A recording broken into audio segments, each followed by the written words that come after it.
Gary, you can pick up for us. Manchester United, of course, it seems that there is an interest there, perhaps a long-standing interest. Does it feel like for Harry Kane it could be now or never? Maybe. I think what I would say is it fits Manchester United's historical transfer, going back to, say, Brian Robson, Roy Keane, trying to sign Alan Shearer, Rio Ferdinand, Wayne Rooney, sort of the best or most famous sort of English/British player in the Premier League. Manchester United trying to sign that player. It does fit with that. Obviously, what Manchester United did last summer with Harry Maguire as well, who was one of the best players available on the market. In terms of Harry Kane, I mean, Jamie broke off there, so he can come back in. But Jamie knows Harry Kane better than I do. But I did work with him with England, and I would think that for him to, he's a clever lad. He's not somebody who I think would get caught out if he didn't want to say something. So I think the little sort of opening of the door that he left in that Instagram piece with Jamie, I think was probably something that had something in it. What I also would say for me is that I don't think Harry Kane will have been that impressed with his club a couple of weeks ago with what they did. I think he's a good lad, Harry Kane. He's a solid lad. I think he will have taken that particularly well. And he was probably just poking them back. In my mind, I don't know. I've not spoken to him. But I think he'll have been sort of just warning them and saying, just be careful because I'm watching you, because that's not something that we do. Jamie, pick up for us. Well, I'm trying to. There is a thing called Wi-Fi, right? I'm trying to figure out. I'm sorry, I think you lost me there. And, no, I think Gary's right. What he would have been extremely disappointed with how Tottenham have acted. But I have to be honest, having been around Tottenham, I played for Tottenham for a while. It didn't surprise me how Daniel Levy acted in this. You learn a lot about someone when it's in difficult times, and he was sort of the first to furlough the staff. And I think, no doubt at all, he'd have been disappointed by that. But I certainly wasn't surprised. To win trophies, I think the Golden Boots, great. He loves the fact that he's got a lot of individual accolades, but he will want to win trophies with his team. And if he doesn't feel that they're progressing the way that he wants, I've got no doubt he wouldn't push for a move, or he wouldn't do anything that would be too desperate. But he would want to explore other avenues, because he would want to see Tottenham. It's right, having an amazing stadium, great fan base. He will want to see Tottenham challenging for big trophies. And there'll be other clubs right now, Manchester United, too, obviously have been spoken about it. They would love someone like Harry Kane. He's an incredible player and a really good guy, and the sort of person you'd want around your dressing room. Jamie, let me pick up, because yes, Spurs did furlough their staff, but they haven't been the only Premier club to do so. And this other thing you've said about Daniel Levy, there is obviously a wound there between yourself and him. Certainly it feels like that. You don't waste too many opportunities to have a pop at Spurs and Daniel Levy. Well, he doesn't. He gives me a lot of opportunities. That's the problem. I haven't been there, and I think sometimes the way that he does, I've got nothing against him. People have levelled, well, maybe it's because he sacked your dad. It was such a long time ago, and I have to be honest, a lot's happened since then. I just feel that at times they don't act like a big club that they should do. The way that they acted this week, other clubs have done it. Newcastle, Norwich, I get that. But Tottenham, I know full well their finances, that they've got plenty of money behind them.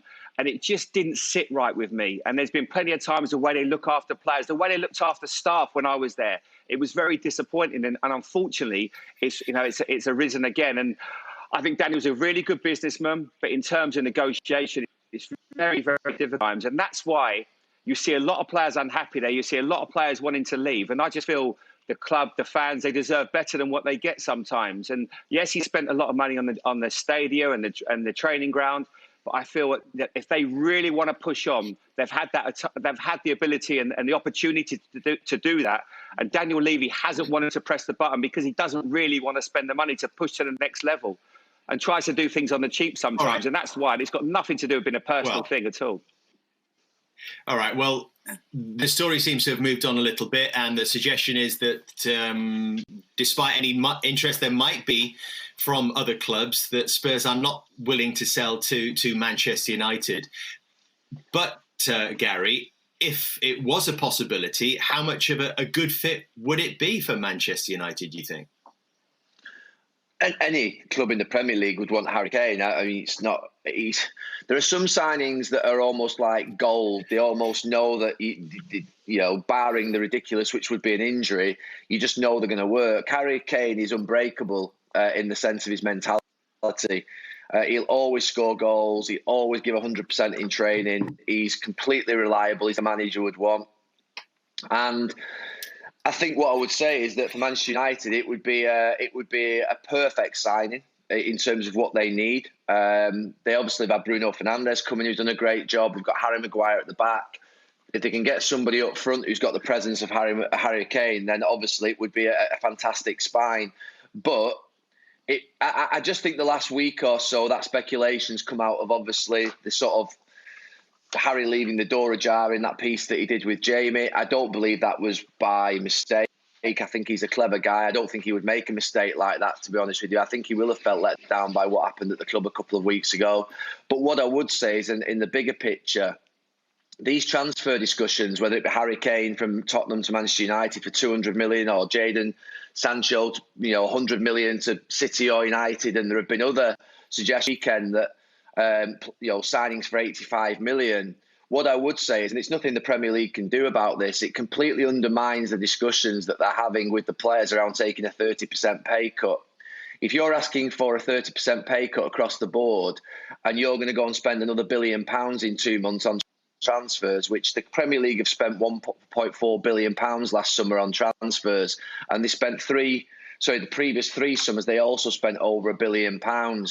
If you're trying to get 30% pay cuts off existing players, you may have to put a transfer embargo in place. Because if I was the PFA and let's say it's Tottenham, want a 30% pay cut, or let's say it's Manchester United on the players, which is what was said a couple of weeks ago, then it's very difficult for the existing players to then see a club do a transfer for 200 million 3 weeks later.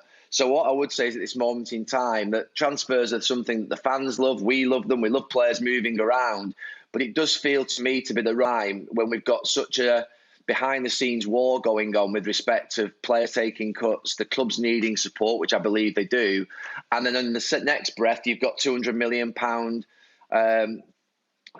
transfer speculations going on. It doesn't feel to me right. So my view would be, obviously, the Premier League and the clubs can't stop speculation, but there is no smoke without fire.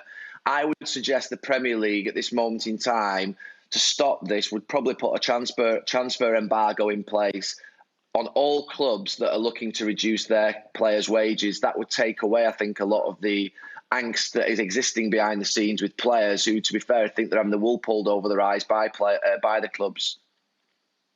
Interesting. Perhaps we'll come back to that a little bit later on, Gary. I think it's going to be really interesting to see how the transfer landscape does change once we get through the other side of this coronavirus problem.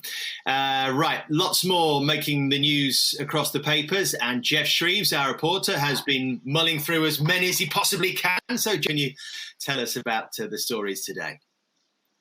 Morning, chaps. Obviously all online to keep safety at the forefront of our mind. No football, but plenty of football to write about right now. Let's start off with the Times, Martin Ziegler and Paul Joyce, who have said that the FA have offered both Wembley and St George's Park as neutral venues to help finish the Premier League season.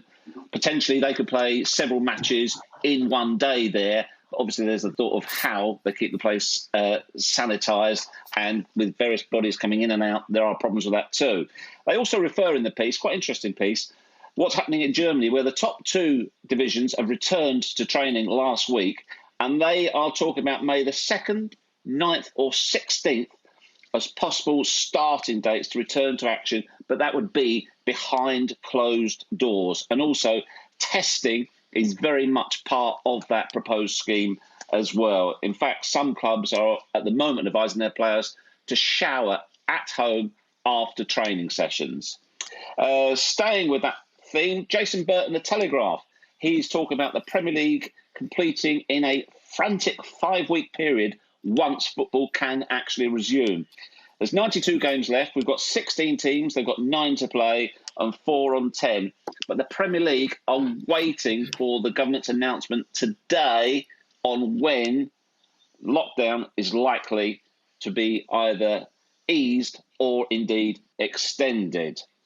Alan Alec Fenn from Mail Online, he has said, this is interesting, this goes on the back of what Gary was saying just now as well, that FIFA are talking about a potential third transfer window to try and help clubs' finances, which right now obviously have taken an absolute battering. An unnamed FIFA Director of Regulations told German TV that they are open-minded to such a proposal. So good news for Jim White there. Now, John Cross over at the Mirror, who knows Arsenal Football Club very well indeed. He says negotiations are not going well at all. Basically, it's been put to their players, they should take a pay cut, not a deferral, a pay cut of 12.5% for 12 months. But it would all be refunded if they qualify for the Champions League. If they don't, none of it will be refunded. Same scenario if it's the Europa League, but 7.5%. And the deadlock at the moment seems fairly well entrenched between the two. Now, that's all about football returning. Up in Scotland, and you're going to have to bear with me here, it's all about football stopping. It's in all of the papers today, probably best summarised by Matt Hughes in the Mail. Basically, the SPFL had a vote to see whether or not football in the lower divisions there, that's everything below the Premiership, should finish right now. But what's important was it was a dual resolution which would allow the SPFL board, it would give them the power to curtail the season in the Premier League in Scotland if they chose to do so. Now, apparently Dundee had the casting vote, and the SPFL claimed that Dundee didn't cast their deciding vote, and then they changed their story to an hour later on Friday to say, actually, they had a note from Dundee saying that any note they received from their club should not be cast. So absolute chaos in Scotland right now. Lastly, one bit of good news. A friend to this show and everybody at Sky Sports as well, nice line, Gianluca Vialli, who's been battling pancreatic cancer for 17 months, has been given the all clear. Good news indeed. Yeah, that's a lovely way to finish, Jeff. That's a great story, isn't it, Jamie? That 17 months and Gianluca Vialli's been given the all clear. Nice man, class act, Luca. Yeah, it's great news and just sort of news we want right now. And I wish him all the best, and hopefully, obviously, he stays well. And I was just picking up something from what Jeff said there, David, about the implications of what this will bring now to football and money and transfer fees and the wages going forward. Might we have seen it at its height? Might we now see a situation where so many clubs have lost money? We don't know what the implications have been on the owners, how much this has cost them. Whether actually now we might have a bit of a situation where there's a bit more stability and normality, because I think it was getting out of control. Players earning 200, 300 grand a week, they didn't deserve it. Maybe clubs now are going to be a bit more realistic, and we might have actually seen the height of the transfer fees and the wages going forward.